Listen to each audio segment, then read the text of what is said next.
Hey guys, in this quick tutorial, I'll show you how you can connect credit card to Sofi, so let's get started. First, open the Google Pay app and sign in with your Google account, and then click on the Plus Payment Method option.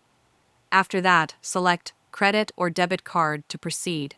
You can either use the auto capture feature to take a picture of your card, or you may choose to enter the card details manually, and then carefully review the issuer's terms.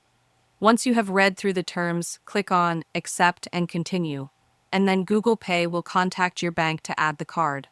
At this stage, you will see on-screen notifications showing that the verification process is in progress, and then you will be prompted to select your preferred method of verification, either by text message or by email.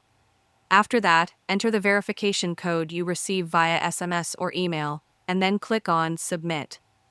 Next, you will be asked to provide a digital signature for the card, and then press Save to confirm. Finally, if the process is successful, your card will appear within the list of available cards inside the Google Pay app, and then you can immediately start using it for secure and convenient payments. And that's it. If you found this video helpful, consider giving it a like and subscribe.